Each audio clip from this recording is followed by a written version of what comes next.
How are Hello, you doing, guys? Hello. Hey, Jaime, hey, Carlos, Jorge, Eduarda. How are you doing? Great. I'm Happy fine. Wednesday, hump day of the week. Hmm. Okay.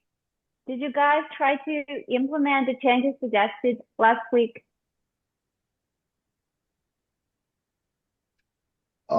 Yeah, I was on vacation for a few days, but I'm back and Hmm. still have to update the profile description. Okay. How is your second contract going, Jaime? So far so good. The client is um, at least it was closed on work Thursday, and on Friday he was pretty responsive. And I wrote him today. I am still waiting on his response, but actually, I was thinking of asking in the group how common it is for clients to ghost or um, to stop responding. Mm-hmm. Yeah, that is quite a common thing on Upwork, I think. No matter how advanced the client is, for example, you can see a great client history, but at some point they start being unresponsive. It's your responsibility to follow up and to make sure that his feedback and everything fits into the timeline, fits into the process. Okay, Okay. So for you to make sure he is responsive on the right time, you need to let him know when his feedback is going to be needed. Okay. So when you're starting a contract and the workflow, the process is going to be dependent on the client's feedback at some point, you'd better let them know that in advance. Okay. So for example, I'm starting working on this thing, and it will take me, let's say, 2 weeks to be completed. And I will get your feedback at that point to be able to continue. Okay. So now you're already setting expectations of when their feedback will be needed. So they already know they need to be there for you so that the flow is like uninterrupted. So this okay, one thing, yeah, you need to do every time. And we'll have some more in-depth discussions about setting client expectations. And this is actually part of a larger topic, which is the client satisfaction on Upwork. okay, got it. Okay. Jorge, did you try something on your profile? Um, so because I am working and I try to define other career or other profile. Mm-hmm. So I like to use and create different things in Excel. In the past, I searching on Upwork about Excel or analyze, and I Mm-hmm. find different jobs or contracts. Mm-hmm. Okay, then today's session is going to be very useful for this Yes. because we're going to speak about the keyword research on Upwork. By the way, did you guys check the file I shared on the community, the keyword research template?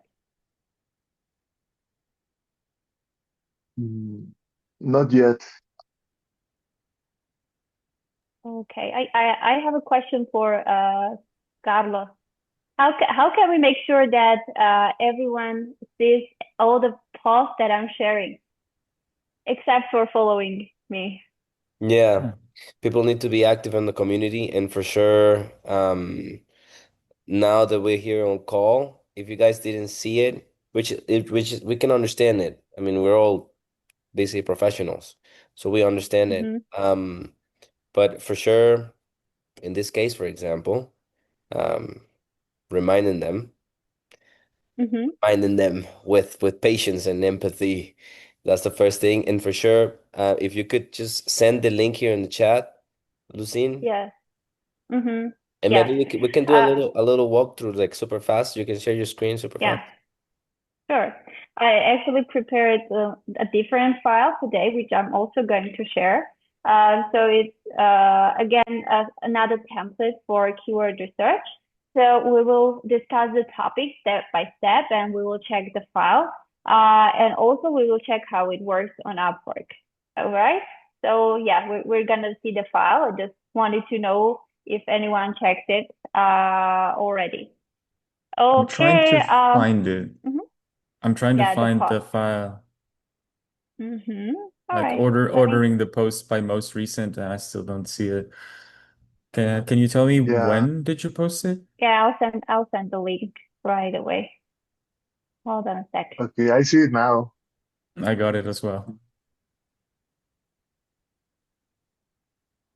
All right, then Oh, please open.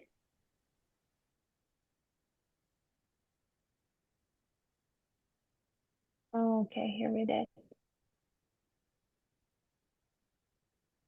I'll send the link just in case.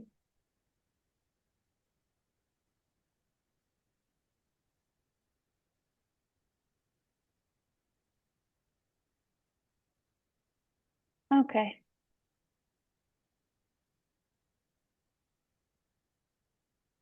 All right, guys. Let's start. Let's see who is joining us. Okay. Hi, Jorge. Herman.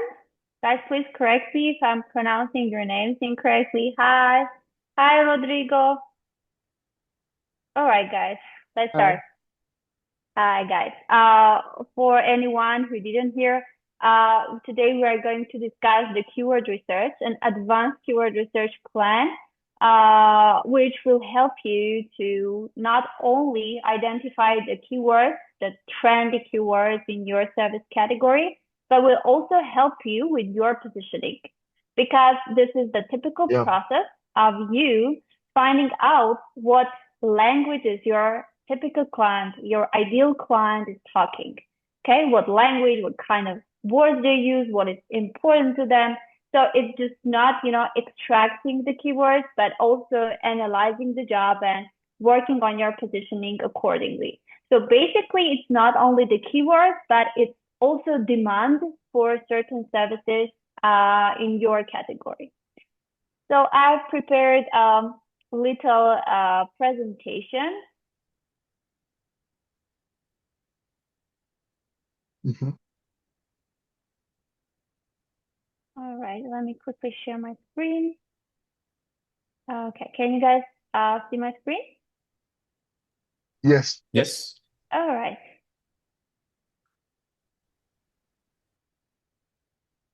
Okay. So yeah, let's start with the first step, and let's talk more broad about Upwork and its differences from other freelance platforms, which I really like. So first of all, in Upwork, you see how actually your client expresses themselves, what there are the requirements, what is the process, what is they're actually looking for. Because you see the job posts and there are many. So you have plenty of data to understand the demand on this platform. So for example, comparing to Fiverr, which is based on, selling gigs there. So it's quite similar to e-commerce store. You're selling gigs, such as as e-commerce products. On Upwork, you clearly see what is your client looking for because they post their job, and these are very super warm leads that mostly know what they really need. Okay, so we need to start with broad search and what I mean by saying broad search, I mean using quite broad terms. For example, web development, data engineering, compliance. Okay, we need to start with broad search. And this is very important for beginners because you do not have the more comprehensive data of what kind of words, what kind of expressions your clients are using to find the right candidate for them. So we are starting with broad terms and we are checking different job posts, and in titles, we already start seeing what kind of variations they use when describing the job, when writing the title, when writing the description, and what kind of skills they select. So it's as I always told you, it starts with checking many number of jobs, the jobs that are super relevant to the services you want to sell on this platform. And the golden number for me is 20 to 30 job posts that feel like 100% match to your profile. And how you see that these jobs are matched. The titles are similar to the role you want to be hired for. The process is similar to your process. You are 100% matched to the requirements. You are checking the skill tags and they feel matched. And also the client history. When you see these past reviews of the client, for example, you're reading the reviews from other freelancers they work with, and it feels like this is the kind of person I want to work with. Okay, the project may be very interested to me, but is this the type of client I want to work with? And the client history is, I may say it is an underestimated part because freelancers concentrate on the job post itself, but they do not look what kind of client this is. So when reading the reviews, you may see that, well, this is a great collaborative person, for example. So it's not enough that this person is nice, but it is also important that he is a collaborative person if you are going to need their input throughout the whole project. So reviews, the client history is very important to also decide if this job post is 100% match to me. Yeah, I want to, from this part, I want to jump to Upwork and let's see, let's do one broad search. Let's say is data engineer, okay? So this is a very broad term and there are lots of data engineer jobs. So yeah, again, the verifying process. And we actually, guys, will see how irrelevant the results can be when you are using the broad search. But you actually need to start with this broad term. So you like filtering down the jobs, you see what actually the best jobs look like for you.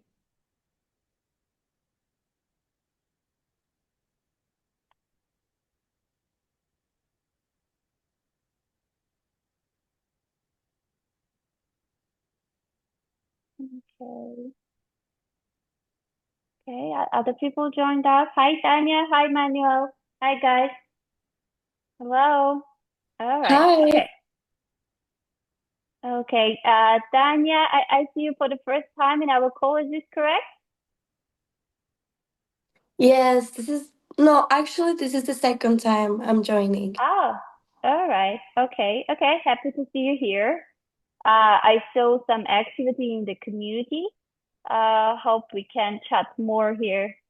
All right, guys. So you can see I was looking for a data engineer, and there are different projects here. So one says data engineer, data analyst. This is, I don't know how it is related to data engineering. Another one says data expert in need, which is not related again. Another one is PMP with DevOps and data engineering experience.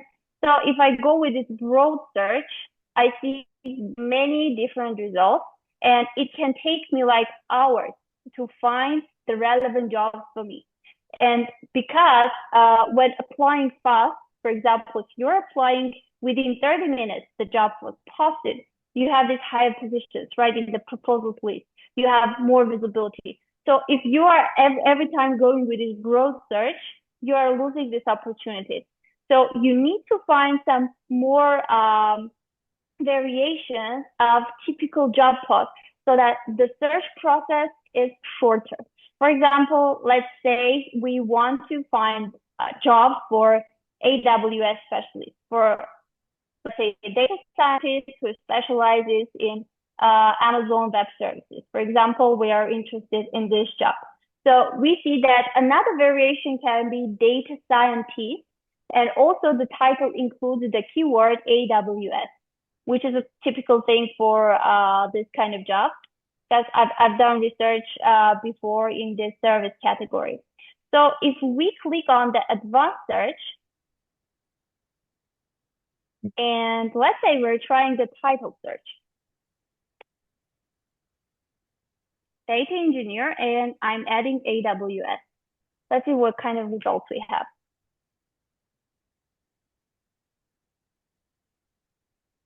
Yeah, see, much less, right? So it brings, so it brings data engineer, Python, AWS, cloud engineer, AWS, Azure. See, another term, another very demanded thing, Azure data engineering, AWS data security engineer. So we already have like very few jobs, and you can already see that there are not entry-level jobs. So we already filtered down some not relevant, low budget, low quality jobs. Okay, so let's talk about the filtering part because I see that many freelancers, when starting on the platform, they start to filter down the jobs so that they find the most interesting one. But especially when you are starting, this is not the right thing to do because you may eventually filter down great jobs for you. We've discussed this before, but let's emphasize this again. For example, you are an expert in your field, you are a senior level specialist, and you're going for expert level jobs only. And here we are filtering down with expert filter, okay?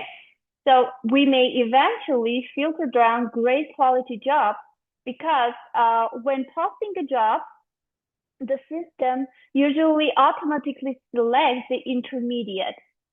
Okay, so most of the time, what the pattern I see, the clients do not change. They leave it as intermediate. But when you are looking at the job description, it is like a senior position because the system suggests its option and it's usually intermediate. So if you decide to filter down, just make sure that you're also selecting the intermediate filter. Okay, so now regarding the hourly rate, the range, the fixed prices, I do not recommend you filter down anything with the pricing, anything with either hourly rate or the fixed price budget, because they also go for the budget with the system suggestion. So and Upwork usually when posting a job, it suggests a low budget because it says that usually people are charging, let's say, $10 to $25 for similar jobs. And because there are so many freelancers on the platform that are already working for, let's say, I don't know, $10 an hour, $5 an hour, there are too many. That's why this average bid range is quite low. So you don't have to filter down with this. You may end up losing some great quality jobs, especially when you are just starting. What you can do actually using the filter with number of proposals, because the bigger the number is, your chances are very low. If there is the quantity of the jobs you're looking for, because when you are narrowing down, there needs to be space to narrow down. If there is the quantity, you can narrow down with the number of proposals, because if there are, let's say, only 10 proposals, you have high chances to get the visibility. But if there are already more than 50 plus proposals, and when you are just starting, especially when you don't have that much earnings and everything to match the job post, so that you're a best match or something, you need to make sure that you're applying early and for jobs that have less proposals already there. The client info is not useful here, and I also do not recommend filtering down with the client history. Now, the client location part, you may apply some filters here, and you may have some preferences, or trying to find some high-paying clients from certain countries, this may work, but usually there may be like enough job posts for you to choose from. So when you are filtering down, while you are filtering down with different countries, checking, let's say, USA, Canada, Australia, or Europe, some more paying countries, you may miss some other jobs that you may miss the opportunity to apply for other jobs as fast as possible. So do not do this, at least until you know that, okay, my client is from USA or my client is from Canada only, okay? So we're leaving the client location part when starting. The client time zone, do not recommend to do it. And the project length and per week, this is not something that is accurately described every time when clients post the job. It is quite similar to the pricing part, to the client budget. So this is usually something that is suggested, or they do something like very quickly so they post the job. So it's not all the time accurate. That is why I do not recommend filtering down the job this way. So key takeaway from this part, if you want to filter down, make sure to select intermediate and expert levels here. And also you can go with them filtering down with the number of proposals.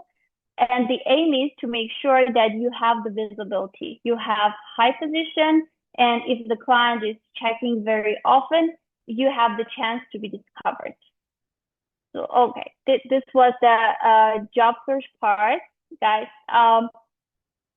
Do you have questions so far? Or you can put there a plus if everything's clear so far. Yeah, well, I just wanted to say something about this because I have been trying to teach the algorithm of my profile, and you can do that with the heart and the thumb down. So for now, it has been suggesting me some good quality uh, projects, and I get the notification and also to my email. So that way you can apply faster to every time that a new job is or a new uh, project is posted. Yeah, on each project, you see the dislike button and the heart. I'm sorry, Rodrigo, your voice is coming in and out. I suggest you write down the question because I'm not able to grasp what you're saying. I'm sorry. Yeah, can you hear me now? Yes, I can hear you, but not clearly. Not clear. Okay.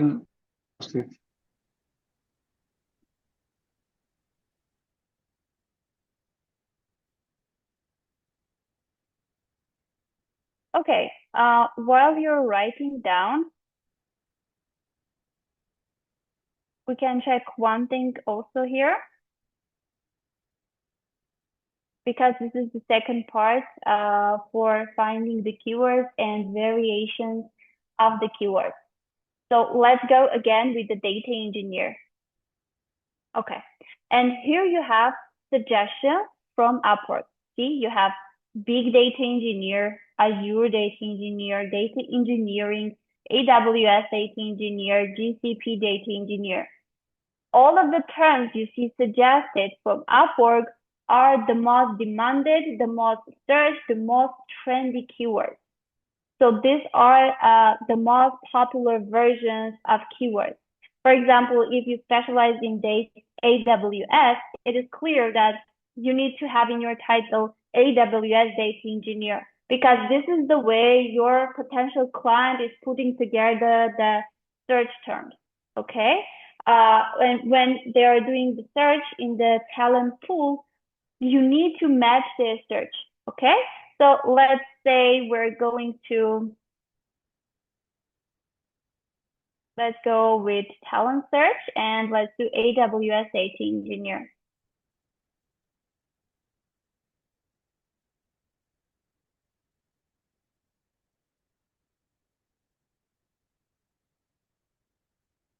Okay, see how it matches, right?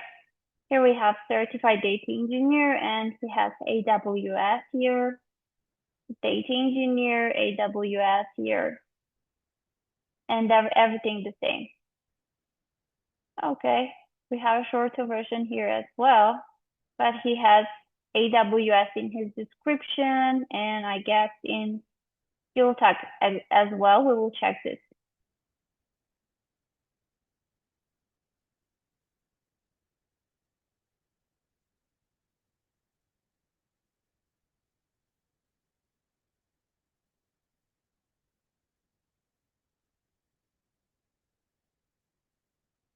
Okay. I want to see what's bringing him up.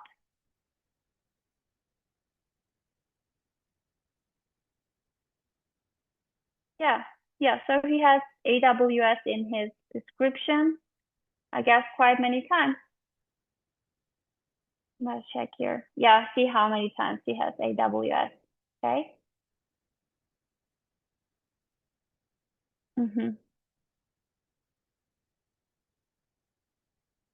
And this job may be quite similar to the search data scientist with Python experience. Okay.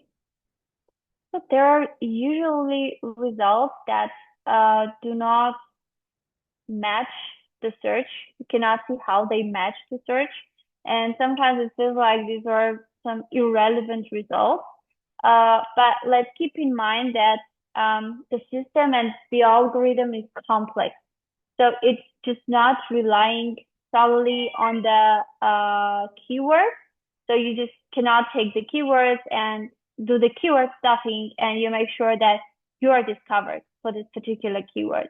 So it has different parts to check. For example, if you completed very recently project, or you got paid, not necessarily ending the contract. So there are some activities that also bring you up. It's not just keyword and keyword optimization. Okay, so yeah, the search results are quite similar. Yeah, AWS data engineer.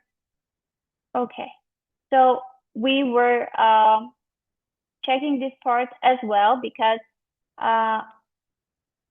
you need to know that this part, the search bar, is also useful for keyword research and finding the variations, the anonyms, everything with one broad term, connected with one broad term.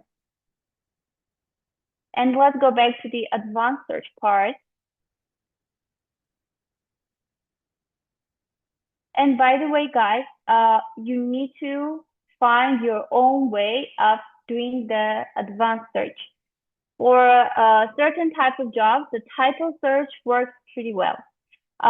For another job, the exact phrase works. For example, let's do here the exact phrase. I'm sorry. Let's go back to job.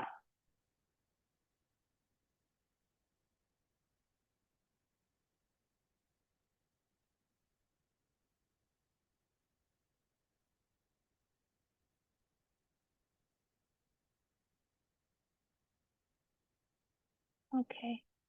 Now let's go for exact phrase, data engineering, and AWS. Let's see how it goes.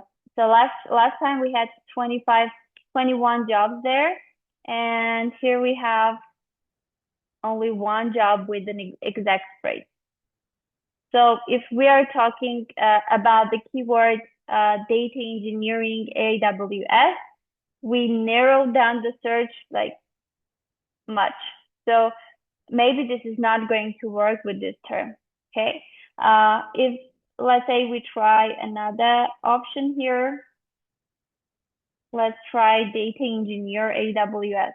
They seem to be quite close, but they can bring different results. Okay, the same results here. All right, let's try one more thing. Let's eliminate AWS and go with data engineer. Okay. Yeah, I think here we have more clear results.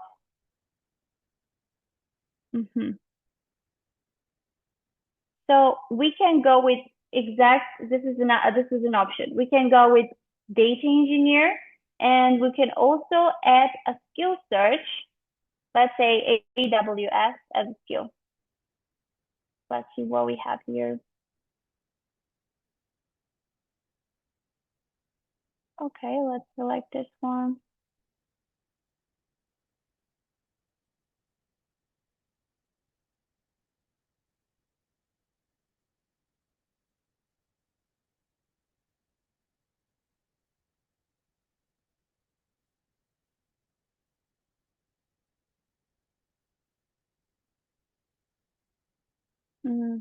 Seems to me no difference.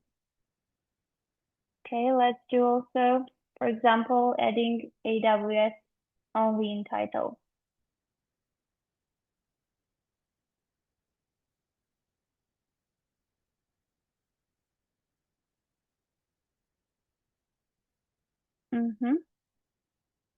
Yeah, this is related.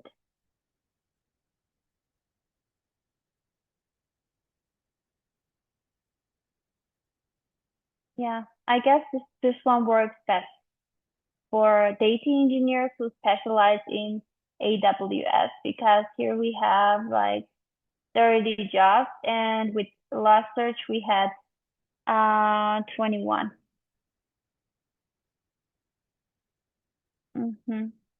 Seems to be more relevant. Python, AWS. Yeah. So for all of you, you need to find the best way for you to find the most relevant project in the fastest possible way. Because for every term, for every service category, the advanced search options can be different. Rodrigo, are you typing your question, or do you want us to do it with or you want to speak here? No. Can you hear me better now? Yeah. Well, I was saying to train your algorithm, you can like or dislike the projects. And since I have been doing that, I have been getting notifications, at least 5 notifications per day, when just a job or a project is just created, so you can apply early. When you dislike, you click the dislike button, you can give the reason why it is not a good match. And when you like it, you feed the algorithm just to suggest something similar to that.